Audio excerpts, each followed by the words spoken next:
Okay, so fun subject. Can I power my house from my EV, or can I power some appliances? Sort of what are the options?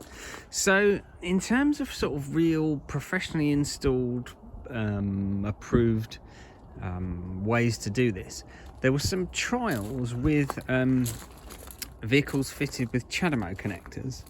So earlier cars had, well, this is type 1 for AC, and a CHAdeMO connector for DC charging.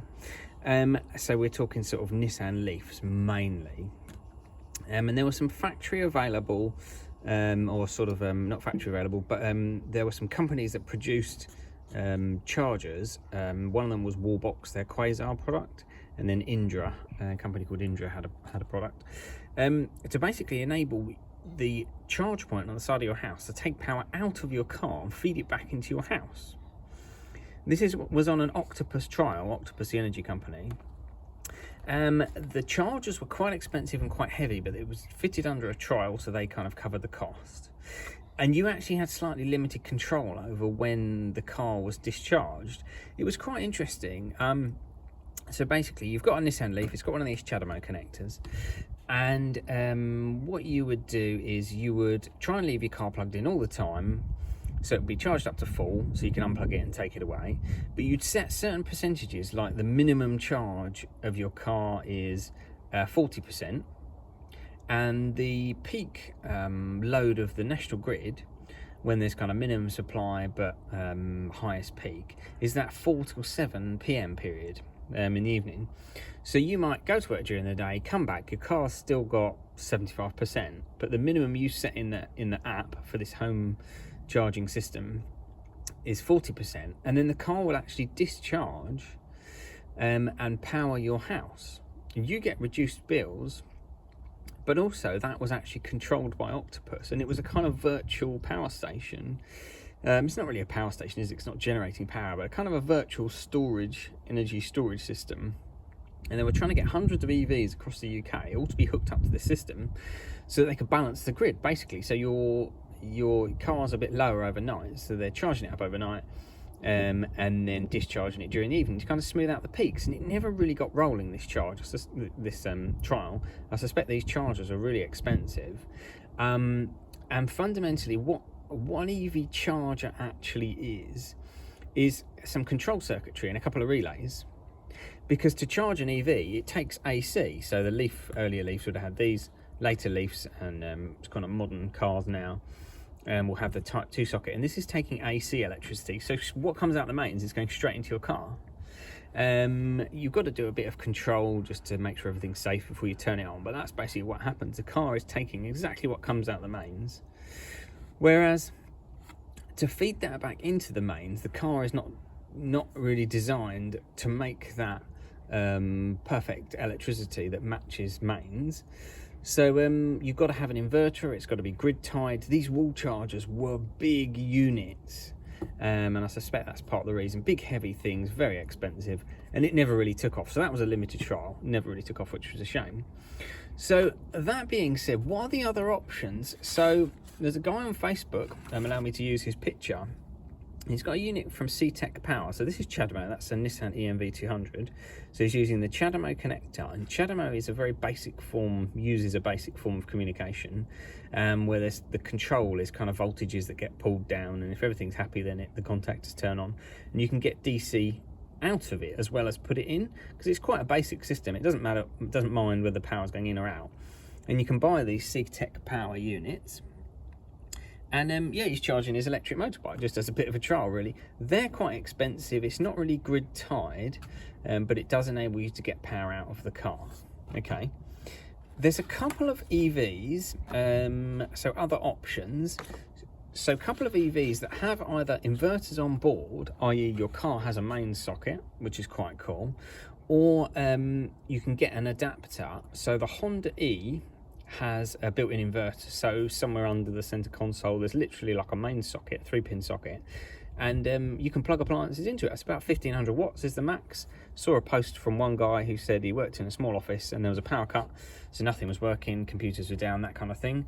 And basically they ran an extension lead to his car to run the sort of central computers for the office, and then plugged in a couple of phones and things like that, and basically they were able to work just by using the power from his car, which was quite cool.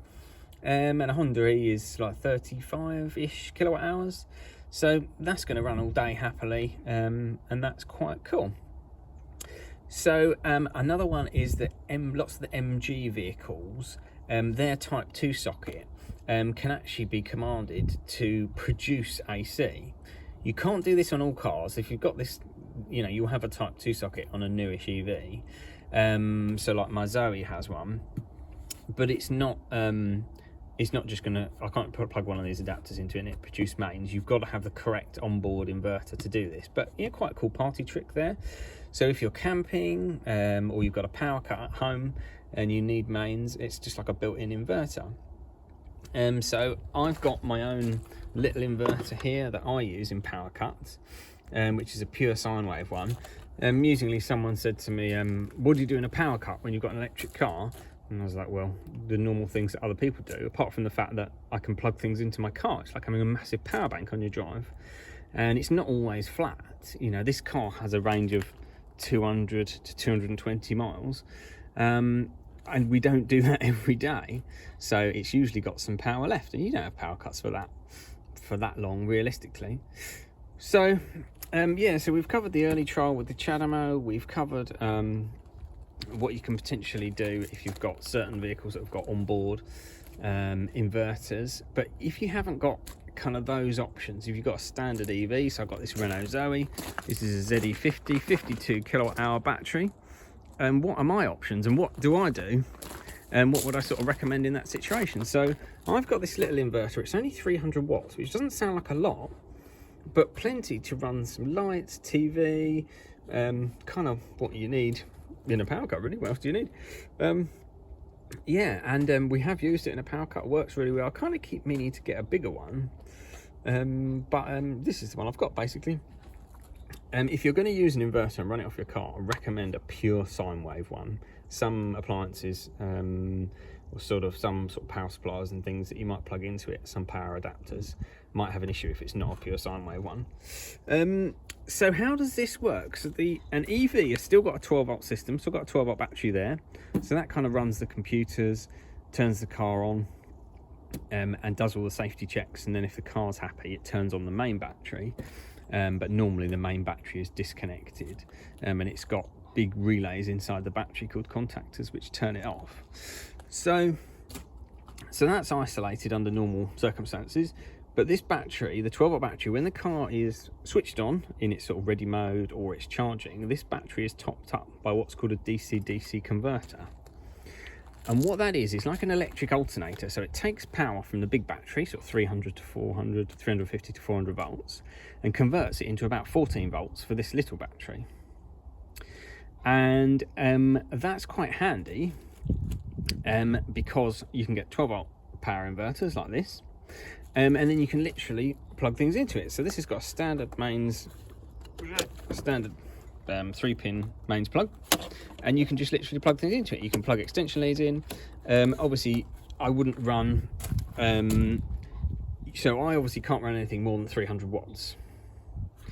And you can use extension leads if you're at that low-ish kind of power. But what are the kind of limits of this? I mean, I keep meaning to get a bigger one of these. I would probably be happy with something like a 600 watt. But as a general rule, I would not exceed 1 kilowatt. Okay. EVs have a DC-DC converter of around sort of 1.5 kilowatts. It varies by model, but that's a good rule of thumb. And these units are very expensive to replace. If you're drawing a lot of power out of your car for a long period of time and damage that unit, the DC-DC converter, it's going to be expensive to replace. So let's play it safe. This 300 watt one will literally run for days, as long as the car's switched on and it's topping up that little battery. But yeah, 600 watts. I've seen people who do sort of wild camping or whatever with their EMV 200 electric vans, and they run like a little 1 kilowatt induction hob just to do a bit of cooking. If you want to do that, that's entirely up to you, but yeah, I would say 1 kilowatt is the absolute limit. So what can I do here? So when we renovated our house, I had a bit of forethought, and we've got an oil boiler because we're off the gas grid. The timer for that oil boiler and all the controls are actually on a standard 3-pin plug. So I can even have my heating running in a power cut, because I can plug the controls and the timer for my oil boiler into my inverter. So I can have heating if I need it. And also I've got my downstairs lights actually on a 3-pin plug, which sounds a bit weird. Basically it's difficult to show because it's kind of buried in the cupboard, but I've effectively got a mini consumer unit, so one you might have in your garage. That's got the downstairs lights on it. That is then powered by a fairly thick cable, but with a robust 3-pin plug on it, which is plugged into the main consumer unit. So I can effectively separate my downstairs lights, and I can plug my downstairs lights effectively into my car, which I think is quite cool. And in one Christmas, actually, a couple of years ago, the missus was sort of watching a film, doing the last bit of wrapping, and there's a power cut. Very inconvenient when you're halfway through Harry Potter and the last of the wrapping.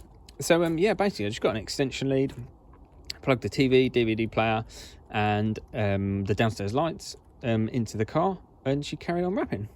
And actually, after a while, she was very confused why some of the lights didn't work, other lights in the house.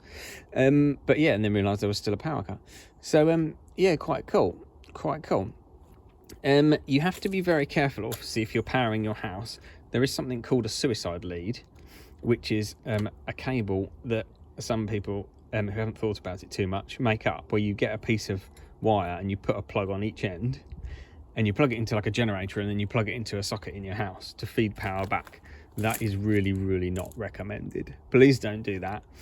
It is obviously very important that people who are working on power lines know they're not going to get electrocuted by people's generators if they're trying to fix wires that have come off and stuff like that.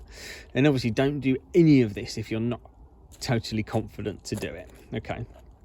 But yeah, obviously if you're just plugging in an appliance, or if you've got circuits that are totally isolated from the rest of your house, then you're safe to obviously connect those to your car, because the power is not feeding back anywhere else. So if you've got one of these, how do you connect it to your car? So you've got a 12-watt battery. Fundamentally, you've got to plug it into the positive and the negative. There's normally a red cover here, but I've taken it off. So the only thing you want to look out for is cars will monitor the state of the 12-watt battery. And if they see a lot of power going out to the 12-watt battery, the car knows the capacity of this battery. This is a 50 amp hour. So if it sees lots of power constantly over a long period of time going towards this battery, it thinks this battery's dead. Basically, it's got a fault. So you'll get like a check electric you get in the Zoe, because it sees lots of power going out.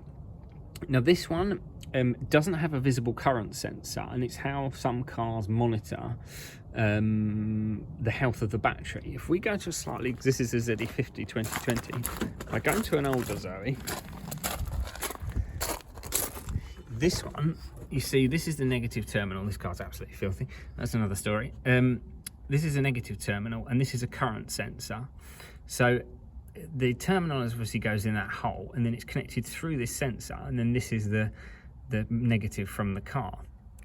So if you were connecting it to a car that's got a sensor like this on one of the terminals, usually the negative, connect it on the non-battery side of the current sensor, because the car is looking for what's going through this sensor to determine the health of the 12-watt battery. So if you're on this side, this sensor's not going to register it, and then you won't get the issue of having a sort of warning of 12-watt battery health and stuff like that. Yeah, so just a little sort of minor thing there, basically. But let's should we give this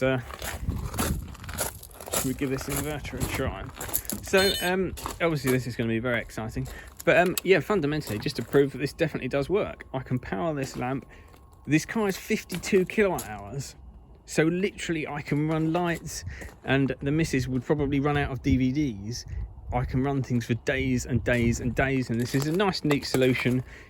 So this battery is charged when the car is, with all EVs, the 12-watt battery will be charged when the car is running and it's in ready mode, so like ready to drive, or it's charging. Obviously if you've got a power cut, you're not going to be charging the car, so it kind of defeats the object. But yeah, the car being in ready mode, obviously someone could get in it and drive it away, so just make sure it's locked, obviously, or whatever. Fortunately, I live, well, there's not a lot of passing traffic. It's actually a public footpath, but yeah, I can make lots of noise, and nobody steals cars off my drive, fortunately, because you can't really tell where my house is, which is nice. We're sort of out of the way, which is a big benefit. But yeah, obviously, if the car's running, that could be a risk, so just make sure it's locked or whatever, obviously. But yeah, the Zoe, if you have a Zoe, that's some other quirks in that the 12-volt battery is actually charged as soon as the car, you unlock the car and open the door. It sort of wakes up the high voltage system, so that some do that, but obviously after a while it goes to sleep anyway. So effectively, rule of thumb is the car is on and running, or you know, based on your car, that's that it's going to be charging its 12-volt battery. But yeah, with a small inverter like this, you're unlikely to cause kind of warnings with the car. That's just gone to sleep, that car, I had it click off. Yeah, so literally this will run for days and days. I could happily use a bigger one, but yeah, 1 kilowatt is kind of the limit. It's also a good rule of thumb, because if you're using an extension lead, you don't really want to exceed 1 kilowatt either. So yeah, if that's, you know, I know with this, it doesn't matter how long the extension lead is, 300 watts is not going to melt anything. But yeah, I would happily get a 500 or 600 watt one. Yeah, it just gives you more options. So we talked about CHAdeMO and that being simple signaling, and there was sort of some trials with using CHAdeMO to feed back into your house. Is that possible with CCS? CCS, the signaling, the sort of communication protocols are a lot more complicated. So unfortunately, no one's brought out a sort of CCS version of this CHAdeMO home charger that can feed back into your house. It may be coming. I think, to be honest, it's not really being actively looked into, because there were some concerns around putting all the extra cycles on your battery. So obviously, if you're plugging it in and then it's discharging and then charging again, if it's doing that every day, what's the cumulative effect on the battery? And I think there were some concerns around that. So I think, yeah, although it's a shame, you've got a massive battery on your drive, why can't you use it to sort of balance your, you know, grid load? I know it's kind of annoying, but yeah, having to buy another battery if you've got solar panels or whatever, buying more batteries when you've got a massive battery on the drive is annoying. But yeah, sort of as yet, there's no no sort of really reasonably cheaply available solutions to sort of doing the proper vehicle to home or vehicle to grid, especially using CCS. So yeah, hope that's interesting. If you have a different setup, let me know. That's just from sort of what I've seen, and I'm kind of interested in these things, and so that's what I've played with, that's what I do, and I'm happy with it, and I know it's safe, so that's why I can sort of recommend that. But yeah, if you've got another solution or you do something else, I'll be really interested to hear about it. All right, catch you later.